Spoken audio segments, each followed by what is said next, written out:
Hi everyone, and today I'm with Taylor from TD Nutrition. Thank you so much for joining us today, Taylor. Of course, And, yes, I'm happy to be here. and today we'll talk about how you're helping people uh, heal chronic disease and get healthy in general on, I believe, a high raw vegan diet in general. Is that Yep, correct? yep, high raw, high fruit, all that good stuff. Yeah. Okay, so we can talk a little bit how you've been helping people with the coaching and some tips you can give to the listener answering questions also today. So my first question to you, Taylor, would be, what are you grateful for today? What am I grateful for? Probably the weather. It's a beautiful day, super blue skies Mm. and r- fluffy, fluffy clouds, which we don't get a lot of in LA. Mostly the clouds are chemtrails. So I've been like just admiring the sky all day today and took my dogs for a walk, and it was just really nice. So yeah. Nice. So would you begin to give a little bit of an introduction of your journey leading into what you do now? Yeah, absolutely.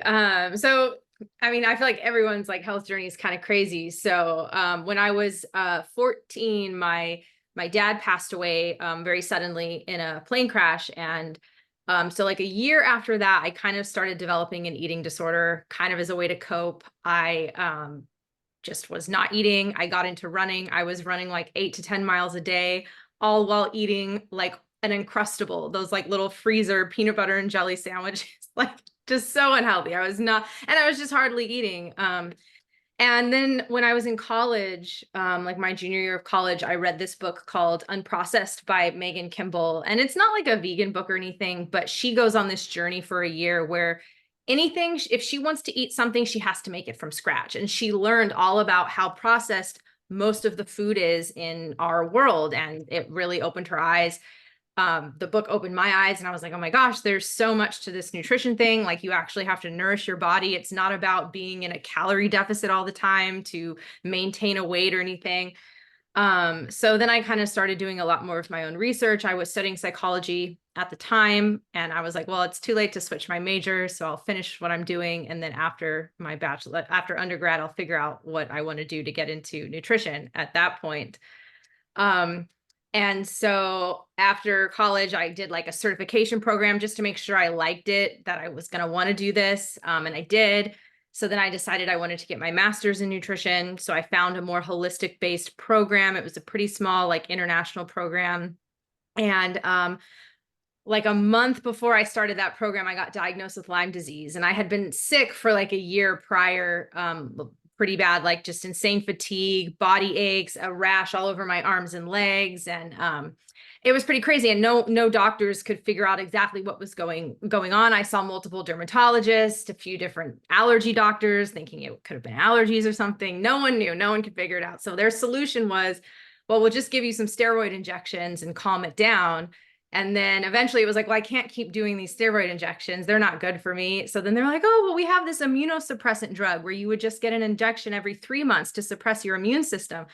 And my acupuncture doctor at the time was like, I would not do that, Taylor. And I'm thinking to myself, but it's the only option. It's all I have. And she's like, I wouldn't do it. I would wait. Like, you're going to go to school for nutrition. I guarantee you're going to be able to figure something out. So I decided, all right, I will wait. But then I did get diagnosed. I got a diagnosis. And so I saw a naturopathic doctor, which those are supposed to be more natural, more herbs and stuff, not so much medicine. But she did, for whatever reason, put me on antibiotics, put me on antifungal medication.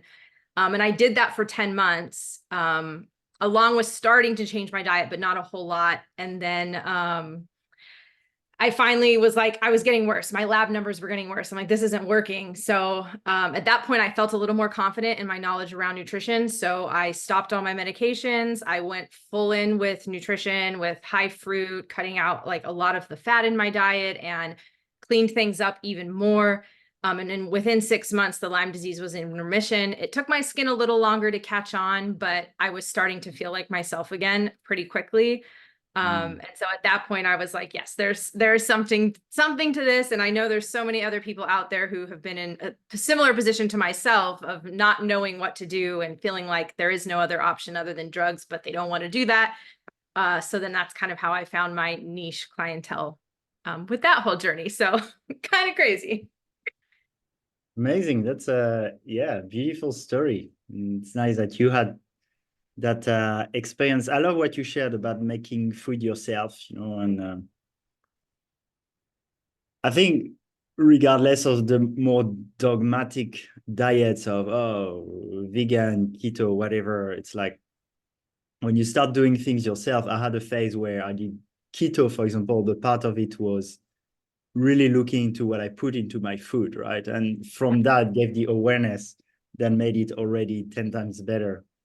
And for me, the approach of eating mostly raw vegan is very similar. It's like, okay, it's not like it should be raw vegan. It's more, well, I'm going to eat what is good in the most unprocessed way, including cooking. So then Yeah. if I eat something purely raw, it's generally going to be fruits, like obviously not meat, not Right. appetizing to me, Yeah. raw in its natural state.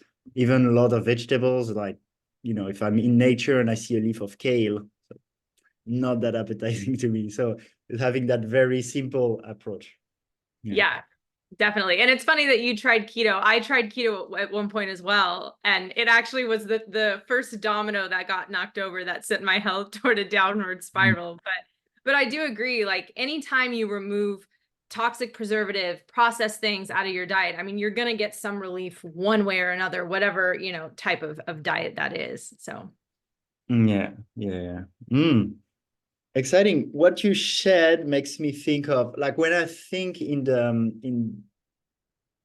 um, high fruit and healing chronic disease, I think Dr. Moss. Do you have a relationship with him, his school, an opinion about it? so I don't have a relationship with him or his school, but like I'm as far as I consume his content and I love like his books and his book and all of his videos on YouTube. Like that was something that we didn't directly get that information in my program, but we had to write a lot of research papers and we had a lot of freedom with like what we could use for our sources. So he was a lot of one of my biggest go-tos when I would write papers and stuff. So yes, I do. I love his work a lot. Are you into the herbs also? I am, yes. Yeah. I don't do a ton of herbs, but I will often recommend them for clients and things like that. Myself, I don't have anything against them for myself. It was just something like I didn't necessarily need it as much. Early on, I did actually. Early on when I was still really dealing with the Lyme, I did, but now I've kind of been out of that for so long now that it's just mostly like whole foods with like a few type of supplements, a couple of herbs, but not a ton. Cool. And so interesting. And have you done also some more intense detox work? I'm thinking GI broom or things of this kind.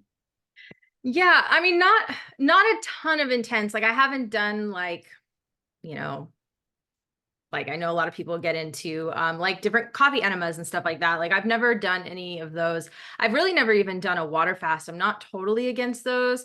But it was just like I was able to reach where I wanted to be with my health with a lot of like juice fasting. And I found that when I would personally, when I was really going through it, I cycled in and out of consuming fat. So I would not consume fat for a week and then consume fat for a week. And I would really go back and forth. And that really, really helped. For whatever reason, my body responded so quickly when I would have those breaks of consuming all fats. Like I would cut out avocado and stuff as well. And then I'd go like week on, week off, and that seemed to really help. And when I would do the weeks of no fat, I would do a day or two of juices only during that time. So I kind of like developed my own way of cleansing in a sense. And then I also did like a heavy metal detox cleanse, which I mean, it sounds more intense than what it was, but I used like a type of zeolite, and that was like 6 months long. And that helped too. And that really helped my skin because metals do play a huge role when you have skin issues. Okay. Interesting. Yeah. And yeah, what's your diet like at the moment? At the moment. So this time of year, it tends to be a little less raw. And that's just because it's colder, and I do come dinner time want something cooked. So I start my day with juice or with water every day, and then I do a juice. Sometimes I'll do 2 juices in the morning, depending. But I'll always do some type of green juice, and then my breakfast. So my breakfast will either be another juice like orange juice or something, or it'll be a fruit or a smoothie, just depending what's available and what sounds good. It is citrus season in California right now, and the mandarins and tangerines are just unreal. So I've been doing a lot of tangerine or mandarin juice for breakfast. And then for lunch, I usually do smoothies, mostly out of convenience, because a lot of times I'm seeing clients during the lunch hour, so I can drink the smoothie. I mean, again, you're drinking juice while we're on the call. It's easy to drink a smoothie while you're on a call with a client. And then for dinner is usually when I'll have something cooked. If I have something cooked. In the summer, my dinners are definitely more raw. When it's nicer out, my body does not want cooked food. So I do kind of listen to my body a little bit when it comes to dinner. So I'm definitely all raw until that time. And then like right now, one of the recipes I'm really enjoying is like a butternut squash mac and cheese that I make. And the cheese sauce is just made with potatoes and butternut squash. And then I pour it over some yellow pea noodles. So the noodles are just made from yellow pea flour. So like it's kind of nice. And like yesterday it was like raining here in LA. So I was like, oh, I want something kind of warm and comforting. So like that's what I made for dinner last night. So Nice.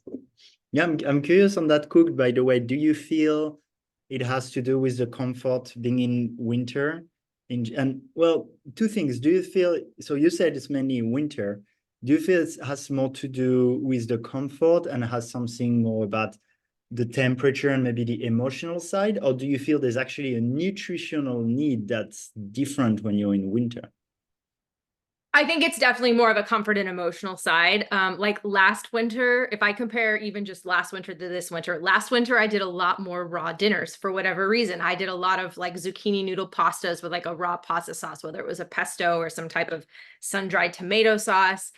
And then for whatever reason, this winter, I've just been much more into the cooked dinners, and maybe that's, something emotional. My body's just wanting like that. Like to me, having a cooked meal in the winter anyways, is like having like, kind of like a hug.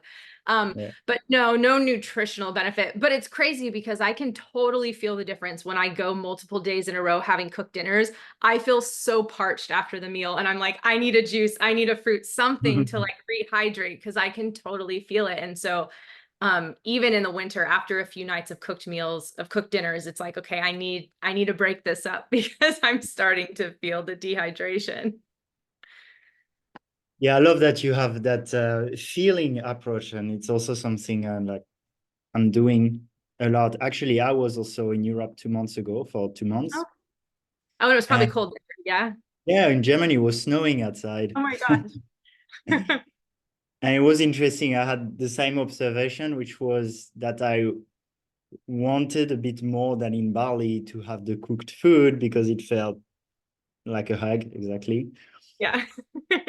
And at the same time, I could feel I was feeling more sluggish or more tired. So on that way, I didn't like it. So actually, even though I would have allowed myself totally to have that good food every day, very quickly I'd have one, and then I'd be like, actually, I don't really want that. I'll make a hot ginger tea with honey, There you go. and for my meal, I'll keep to the big salads for the dinner. And but yeah, I hear that, and I love that you have that balanced, gentle approach to that, in my opinion, allows the body to catch up with the mind and to work as a team, and in the Yes. long term to be much more consistent because we have that embodied experience, right? So allowing, okay, it seems I really want the cooked food, let's have it, but let's do it with consciousness. And Mm-hmm. then you can make your own truth rather than having the mind Yeah, saying, this is bad, this is cooked, don't do it. exactly. Yeah. And it almost makes you want it more if you're like, no, I can't have it. So yeah. Yeah, the rebellious side that if we can't do it, it's like it's tricky balance. Yeah. Exactly. Yeah. But it's definitely helpful to be intuitive, and again, yeah, be aware of your body, and knowing like, okay, this is what my body is, needing right now, and that's okay. So That's actually a great transition to emotional eating and mental health in general, because on paper, things are pretty simple, right? Yeah. For example, I work a lot with people who want to lose weight. And it's like, okay, eat lots of raw fruits and vegetables, do more exercise, easy, right? Well, simple, but not so easy Right. because the whole emotional component. So I'm sure for you, there's something where you have a recipe, let's say, for people to heal the disease, but somehow it can get really hard also. So I'm sure a lot of your work is around the emotional and mental health around the food, right? Oh yeah, yeah. I mean, having mental blocks is such a huge part of it. And what I see a lot with clients is you have these foods from your childhood that you remember and that you have these sentimental memories attached to. And it's really hard to let go of that when you're on some type of weight loss journey or health journey, because you maybe will have a bad day or you get stressed, and it's like you want to go to this particular food that you have a fond memory of giving you comfort, maybe something your mom made, or something you'd eat around the holidays. And that's really, really hard. What I encourage clients to do is, okay, let's sit down and figure out, okay, what is it that your comfort food is, or that you enjoy when you're feeling sad, and can we come up with a healthier version of that for you? Can we rework that recipe for you? That was helpful for me. Not that there was lots of things that my mom would make or I would eat when I was feeling sad, but mostly when it came to like the holidays. My mom's a huge baker, loves to bake sweets, and like around Halloween and Thanksgiving, she bakes these pumpkin muffins, which I love. But when I went through all my health stuff, like I couldn't do the gluten, I couldn't do the dairy, there were eggs in them. So it took me a couple of years, but I recreated the recipe and it smells just like hers. Obviously, it does taste a tiny bit different because there are healthier ingredients, but it tastes almost the same. And so now I get to still enjoy this particular food that I have fond memories of my mom making for me, but it's not going to, it's not going to make me feel sick the next day or cause a bunch of digestive problems. So I really try to help my clients reframe their old comfort foods in new ways so that they don't feel like they're having to restrict themselves. It's just, okay, this food is now going to look a little different for this phase of your life. Thanks, Taylor. Yeah, I can relate to that. Yeah. Uh, what are your clients and people coming to see you mainly coming for? A lot of it is digestive imbalance. I have a more specialized, like, I don't want to say degree, but I took more courses when it came to gut health. So I just have a little bit more knowledge and training around gut health. So that's probably the number one, like, chronic illness that I see people for, is something gut related. I've worked with a lot of people who have ulcerative colitis, who are now in remission, which is huge. A lot of people with irritable bowel syndrome, which that's pretty generic. Most people will get an irritable bowel syndrome diagnosis if they have any type of gut imbalance. But that's how we label it. So it's easy to describe it that way. So that's a big one. And the other big one that I get, even though it's not necessarily gut related, is so many people with Hashimoto's. I work with a lot of people who have Hashimoto's, like thyroid disease. So yeah. And okay, and what's usually the way to go for them? So a lot of it is starting with like the lymphatic system and getting the lymphatic system moving and not be so stagnant, which that's obviously then connected to the liver and the kidneys and getting those properly filtering. And once that happens, a lot of the bacteria and stuff that's built up in the body is no longer, if it's thyroid, it's not, attacking your thyroid, and your thyroid's able to rebalance. And then with the gut, oftentimes when our lymph is stagnant and our liver's not functioning, it does cause the digestive system to be in distress because other tasks aren't happening. And the digestive system will kind of, the way I explain it to clients is, it will try to help the liver and try to help the kidneys, but it's not designed to do the job that those organs do. So as a result, it gets basically overextended and then can't digest the food you would normally eat regularly. So then you're in, discomfort, or you're bloating because nothing is happening as it should. So it's like, to us, it feels like a gut problem. To us, it feels like a thyroid problem. But when you really get to the root cause, it ends up being a lymph problem, a liver problem, that kind of thing. Okay, and that reminds me of Dr. Morse, who talks a lot about the kidney filtration, and he has this test where you basically look at your urine and the sediments. Is that the test you're doing also? I don't usually have my clients do tests because most of the time we can treat it without having an actual test done. Because in time it will go away. Sometimes if it's not, then I'll have them test, but I haven't had it where they've needed to do that. Some of my clients are like, oh, I just want to do it for my own, like my own knowledge, my own awareness. And so I'm like, great, let's do it. But I don't necessarily require them to do it. We usually can kind of get to the root cause of everything without that. So. And do the solution, let's say, for it look generally similar in terms of especially diet, let's say? Yeah, most of the time it really depends where the person's starting, and what everyone's like toxic load is. And there's no way to fully know what each individual person's toxic load is. The way, I've heard a doctor describe it once in an interview as like we all have a bucket of toxins that we carry around.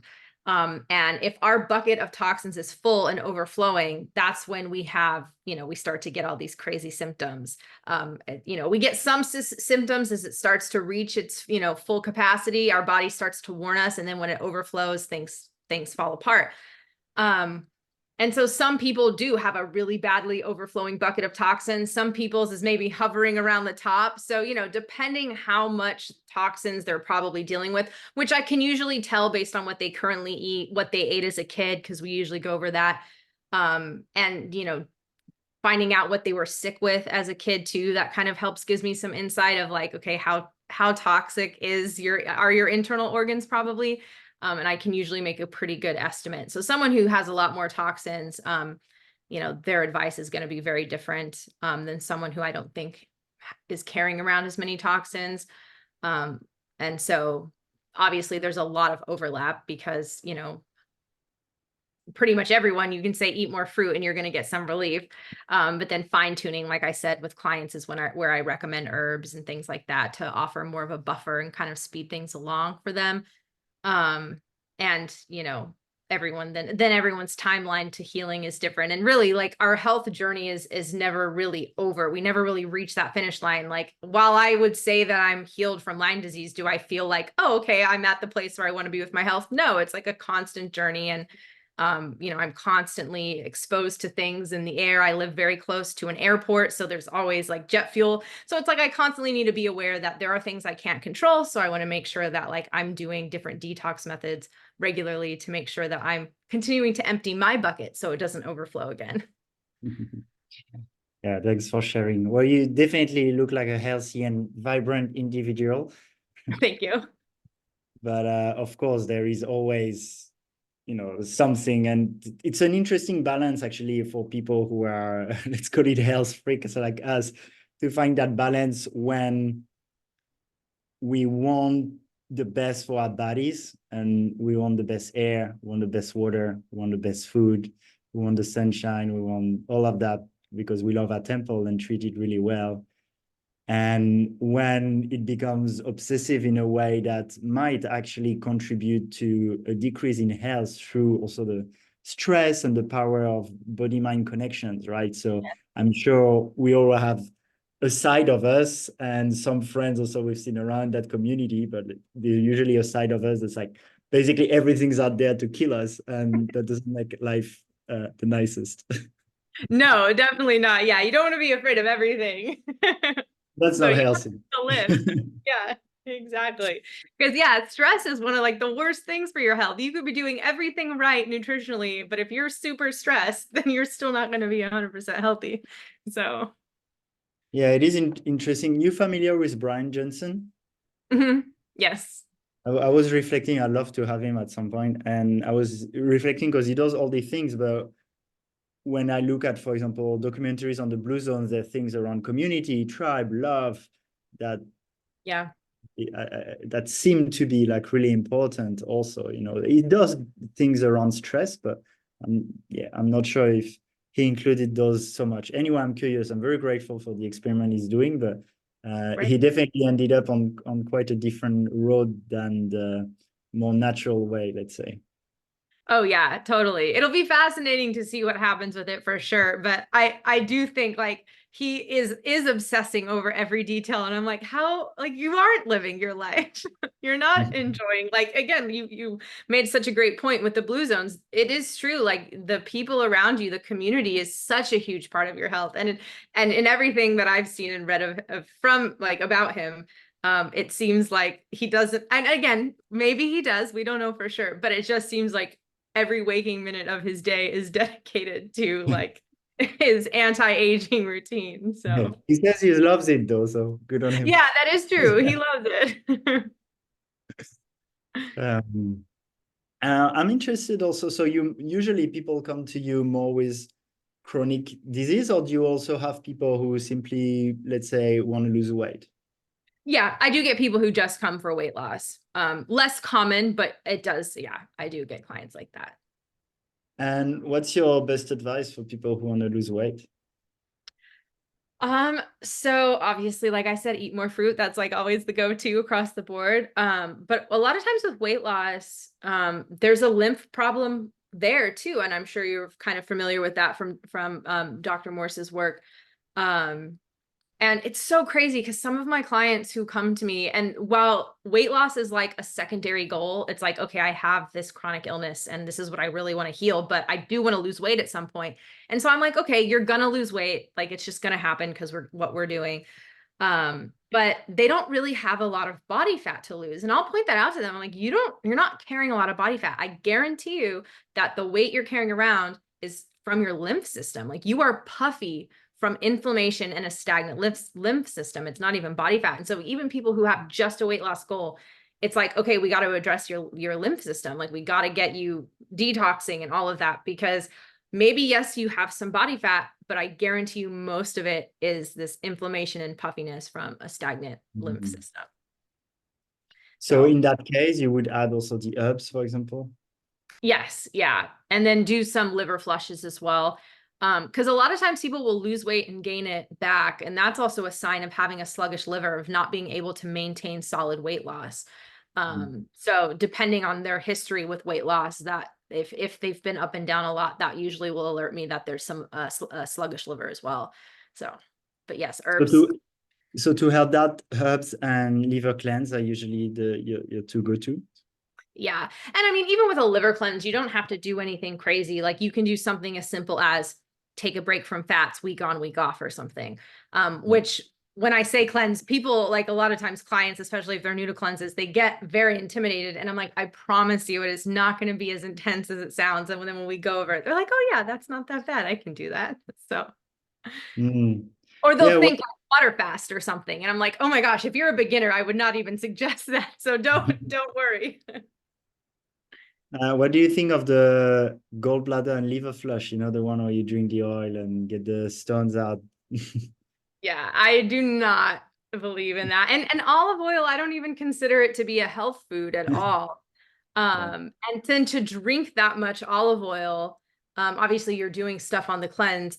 I've done that cleanse before. I will say, like, before I went to school for nutrition, when I was first dealing with some of my Lyme disease symptoms, I tried one of those cleanses and I drank that oil and I didn't sleep that night. I was in so much pain. And then I learned later that that's so much fat at one time for the liver to break down that it just can't do it. And so you know, that's why you get these stones, because it's not able to be broken down. And then it's just, it comes out with food particles from the intestinal tract. So I don't know. How do you feel about those? Is that something that you like? I've done it twice, maybe 5 years ago. Okay. And yeah, I read the book, and yeah, right now I would feel the same. Like I tried, like, the stones, they weren't that hard, so I feel I was quite skeptical about it. I took a, you know, it's funny because you were saying, oh, I was feeling horrible, and the thing in the detox world is it'd be like, great, that means working. You know, if you feel great, it works. But if you feel like shit, it works even better. You know, so it's like you're always right. Which can be part of it. It's okay, but I took a little bit of a distance from the detox world, whether it's the GI brooms, whether it's the, I know I've even tried like turpentine cleanse and done like a few of these like more hardcore ones, including the gallbladder and liver flush. And I don't know, they might have been really helpful and cleansing. So I'm not against them if people feel called to them, but I definitely don't recommend them either. They're not really part of my journey anymore. I did a 2-week water fast 6 months ago, and actually appreciated the natural side of it, not adding something that and I know there's the people who wouldn't like that either, but it felt right to me. So yeah, when I recommend to people is I go on more fruits and vegetables basically, and that's the detox. And then if people feel called to go 5 days on water, I think it's awesome, but only if it's really appalling from them. Yeah, exactly. But yeah, I know that's funny. You point out when people will say like, oh yeah, if you feel worse, it's the detox happening. And like, yes, there are detox effects for sure. And like, yes, you might feel some things, but I was like keeled over in bed and like my liver was hurting, like where my liver was, it was painful. And I'm like, I don't think that this is normal. And it happened the second time I did it too. And after that, I was like, not again. Like that was too painful. So and then, yeah, no, I'm like, when I learned about it, then I'm like, no wonder my liver was hurting. It was telling me no. So I know Medical Medium, he has also a liver cleanse program. Is that something you're inspired by? Yeah, you know, a lot of my clients really like his cleanse. I think it's a great cleanse. It's also, I would say, a not super intimidating cleanse. So that is one that I will suggest to my clients, especially as like if they're new to cleansing, it's so great because I feel like it definitely kind of holds your hand through it. And it is really gentle. And so talking about the fat, yeah, you also recommend something that could be more gentle, but let's say avoiding any concentrated source of fat for a week. Are you generally also for yourself and for clients trying to stay on the low fat side? Generally, are you inspired maybe by 80-10-10 by Doug Graham, or do you have is that one of your inspirations?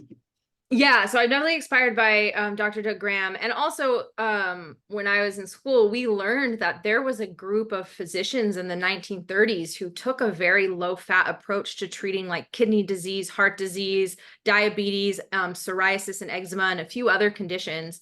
And they had like wild success treating, and their low fat was very low fat. It was like 8% fat or 7%. Excuse me, no, it wasn't. It was 2% because it was 92% carbs, 2% fat, and the rest was protein. Like it was so low. Like I would never recommend that low fat. But they followed these people for 11 years and they maintained their positive results. And so it's very fascinating that this was a way to treat patients almost 100 years ago. And then in the 1950s, might have been the 1930s. I'm pretty sure it was the 1950s. Don't quote me on that. But they changed, at least in the US, they changed the guidelines for what low fat meant. And low fat used to mean 10% of your daily calories came from fat. Then they changed it to 30% of your daily calories. So now if you were to go to the doctor and the doctor's like, yeah, you know what, you should probably be eating low fat. That means 30%. And that's way too high for your body to heal. And these doctors were, you know, from the 1930s, 20s, 30s, they were huge. I'm like, yeah, 30% is too high. You're not going to get any metabolic results for healing by doing that. And so nowadays, no one knows what real low fat means, especially like the average person. Obviously, if you start to dive into, you know, raw healing and stuff, you're going to find Doug Graham and stuff. But yeah, so he was definitely an inspiration. But like I said, you know, I'd kind of learned a little bit of the history of low fat eating and how successful it was. And so I was pretty sold on it already. So when I came across Doug Graham, I'm just like, oh, great, another amazing source who's on to this. So yeah. And so I myself still eat, you know, pretty low fat on a regular basis. I find that I just feel the best that way.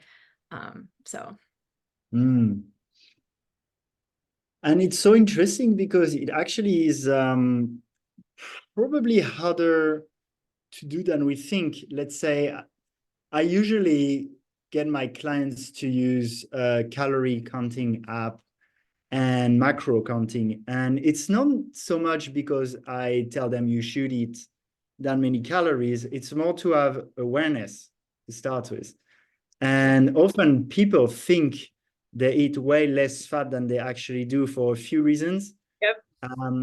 one would be that a gram of fat is something like 2.5 times the calories of a gram of carbs, right? So I'm not sure exactly the number, but it's more. So when you have half in grams fat, it's actually much higher in fat in terms of carbs. And then often carbs are more hidden in sauces. So people will end up doing a salad with tomatoes and cucumbers, thinking, oh, that's, you know, a lot of carbs. But in terms of calories, if they have a dressing that's made from like nuts and seeds, they actually have a meal that's like 60% fat, you know. Exactly. But it's so true what you said about not realizing how much fat people eat, because I get that all the time. Clients will be like, well, I already do eat pretty low fat. And I'm like, well, from what you told me, I don't think so. So, and once they count it, they realize that they're eating like 1,000 calories a day just in fat. And then again, and like similar to you, I'll have them track it just for fat intake alone. Like, I don't care about your calorie count. That doesn't really matter in too much. But yeah, once people start to realize how much fat they're really eating, they're usually blown away. Yeah. That's so interesting. Thank you so much. I've seen also on your Instagram you beating your record of pull-ups, so well done on that. I'm Thank also you. I appreciate it. quite passionate about how we can actually be strong and build muscle on that diet. So yeah, I'm curious. Do you have a specific strengths goals? Yeah. So my ultimate, well, maybe not my ultimate goal, but my next goal for pull-ups is to get to 10 pull-ups. So I'm at 7, so I'm not that far off. Before I got sick with Lyme disease, my goal was to get 10 pull-ups, and I was at 8 pull-ups. And I probably could do 8 now. Sometimes I don't push myself very hard. And then like if Ted's in town, we'll go work out, and he's like, come on, you could do one more. And I'm like, you're right, I can do one more. But when I work out by myself, I tend to like go easy on myself.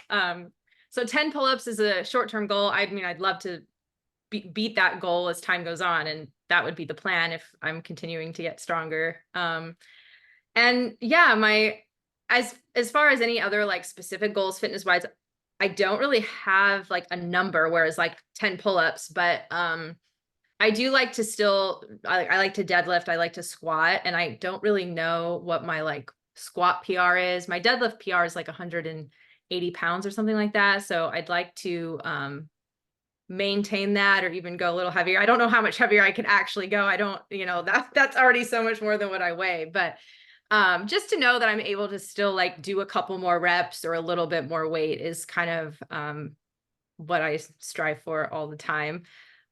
Because it's fun, and I do love to challenge myself. Especially now, it is fun to challenge myself to just show people that I don't do protein shakes. I don't really care about protein, and you can still get stronger. Because I used to be someone who was like, there's no way that you can be fit and get stronger without protein shakes. I was hardcore into protein shakes before all of my health stuff. And then of course, I learned they weren't healthy, and obviously then there's a healthier way to go about it. Nothing against if you want to do protein shakes, but fruit will suffice if you want it to. So. Yeah, it's amazing and very inspiring. So it's beautiful. So now that you're helping people get on their health and their ideal bodies and their strengths on this diet, I think all of us in the community of coaches in that nutritional path are like very dedicated to the mission. So that's Yeah. beautiful. Yeah, how do you like coaching? I really enjoy it. I love it. I'm sure you find this too. It's definitely really, really fulfilling when someone's like, yeah, I feel like myself. Like that's my favorite thing to hear from a client, is that I feel like myself again, because so many people deal with symptoms all the time and they don't realize that they're not themselves, and they've been dealing with it for so long they don't even remember what it's like to feel good again. And so when I have clients hear that, those are like the golden words. I'm like, yes, we did it. Like, you're feeling like you. And probably because I can relate to that, because for so long I just didn't feel like myself, and it was, it's not fun to not feel like yourself, to not be able to just get up and feel bright and vibrant and strong. So I really, really enjoy it. That's awesome. And where what's your let's say, purpose? Where do you see that going in, let's start with the next 10 years? Oh goodness. Well, one of my bigger goals is I'd love to have a few acres of land. I'm in Los Angeles right now. I'd like to move a little outside of Los Angeles somewhere, and get a little bit of land and have like a hobby farm. So like have miniature goats and pigs and chickens and ducks, and just raise animals and plant like citrus trees and other fruit trees, and host like nutrition retreats and nutrition workshops, and do more in-person stuff with people and educating about nutrition while going to a place where you get to kind of be in nature and be with animals. And, that helps with nervous system regulation and de-stressing. And so that's kind of, I would say, my goal in the next 10 years. So. Mhm. Yeah, that's a good point, actually. Beautiful, by the way, life trajectory and timeline. Thank you. And regarding that, how much do you feel being in nature is important for the healing part? It's so important. So, so important. It's easy for me to draw on examples with clients. I have a client who, kind of like being a coach, I work from home. You work from home, and, being that my job is to be in the house, it's like, I got to get outside. I got to go do something, like whether I'm going to, lay in the sun for a minute, walk my dogs in the sun. I've made it a new habit to rebound in the sun. So I'll just do my little rebounder for like 10-20 minutes in the sun. But one of my clients, it was my bad for not even asking. Like, I'm like, how did I not ask? But she hadn't like left her house in a week, like had not stepped foot outside. And I'm thinking to myself, you haven't gotten any sunlight. You haven't even got any moonlight on your body. Cause like moonlight's great too. So it's so important. And it's important for just our brain to regulate our natural circadian rhythm, to be like, okay, we're seeing the sunshine. Okay, we're seeing the moonlight. Like, it's daytime, it's nighttime. We absolutely need that. And so many people are deprived of the sunshine just hitting their skin and helping to boost our mood and boost our immune system and boost vitamin D production. So yeah, it is crucial. It is such an important part. Mm-hmm. Yeah, and is it okay in California in winter? You can get enough sun? Yeah, it's okay. I mean, like last weekend, it was like 75 and sunny. It was beautiful. So I spent extra time in the sun. And even if it's chilly, it's still usually sunny. Like today it was 60 degrees, but it was sunny. So there was sunshine. So you can still get good sun. Mm. Yeah, it is a question for people who live more in the northern part. I mean, I remember for me, my experience being in Germany, even if it was cold and rainy, snowy or gray, was that I was feeling better on raw fruits personally, but that was only a 2 months experiment. Okay. And the only doubt I would have is, for me, the whole reason why I eat what I eat is I connect with the natural, more primal way to eat. And that includes barefoot on the ground, getting the sun.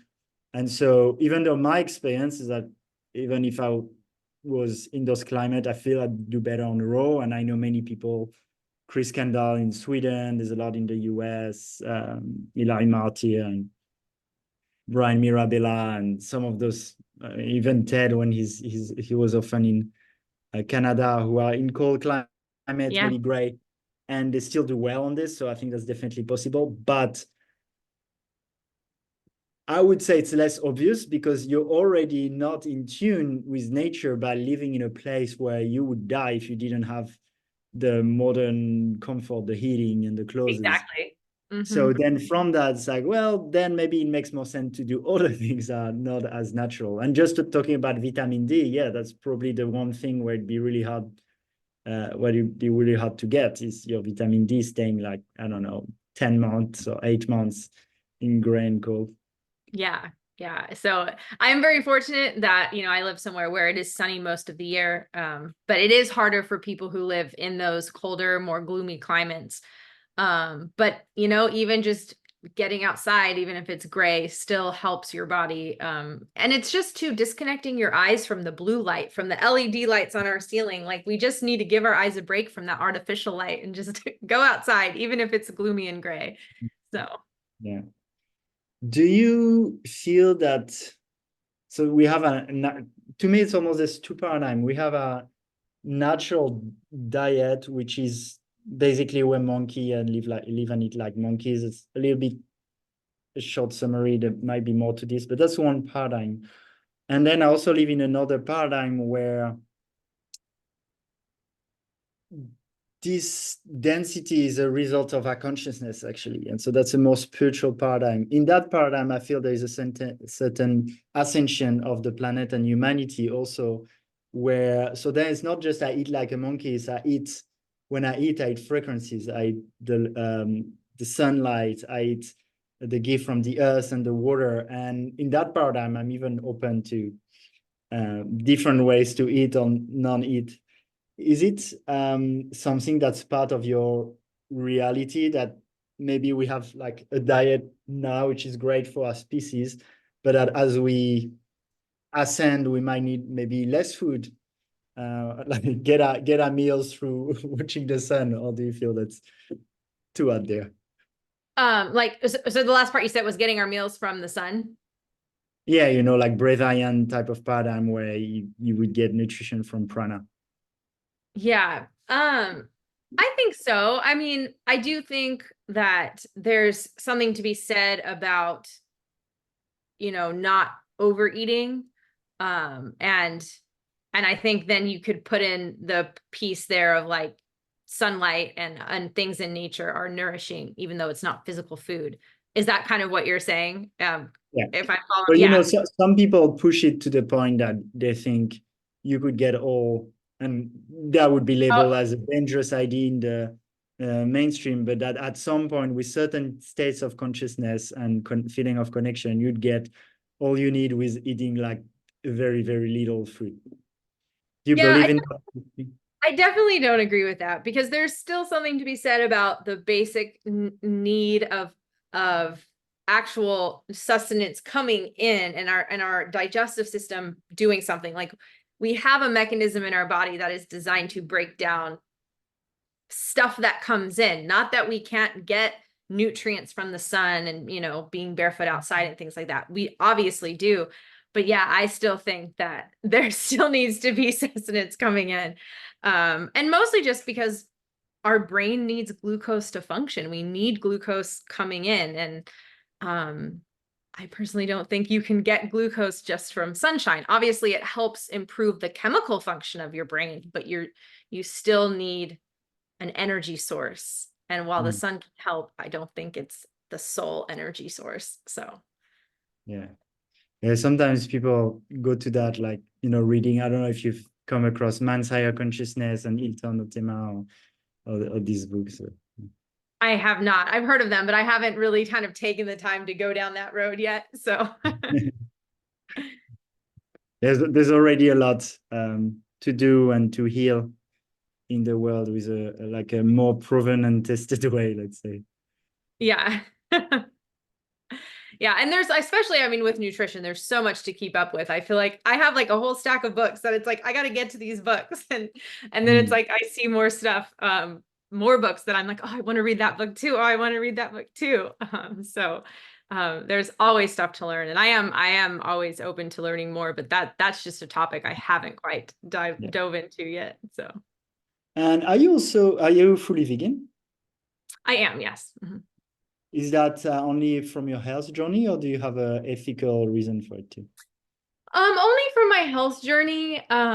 It's never really been a super ethical choice. Like, obviously, like, I don't like, I love animals. And even when I ate meat, this sounds weird, but I've always loved pigs since I was very little. I have wanted a pet pig since I was like 3 years old. And so growing up, I really wouldn't eat pork because, one, I knew how smart pigs were. And I'm like, that just doesn't feel right.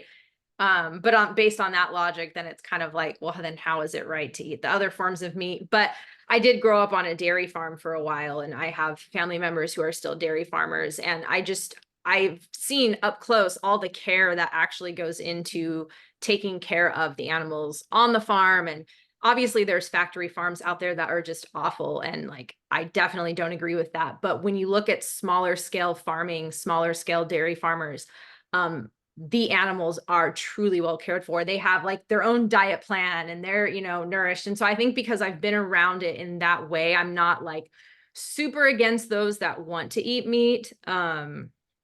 But for me, I never liked it that much. Like it was never like, oh, I'm excited for this meat part of my meal. It was just like, oh, I have to eat it to be healthy and have a complete diet. And then when I moved out on my own and, you know, was cooking my own food, I hated cooking meat. I just hated it. I didn't like cooking chicken, so I would then cook like ground bison or ground beef, and I didn't even love it. And then when I went through my health stuff, I'm like, you know what? I'm gonna cut it out and see what happens. And I got better and I never missed it. And so at this point, yeah, I'm like, why would I add it back in? So. Okay, yeah, so it was like done very naturally. I mean, Yes, to yeah, your health, but then it aligned basically, exactly, yeah.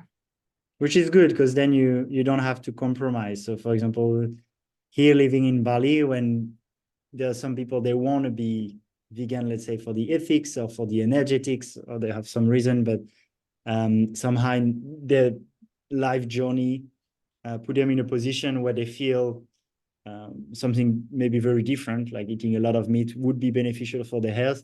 Then it's hard because there's a little bit of a conflict. What I like with our ways to it is like, I mean, to me at the moment, I feel great physically, and I'm very grateful for that. Mentally, spiritually, emotionally, so Yeah. ethically. So then there's no, there's no battle there, which is nice.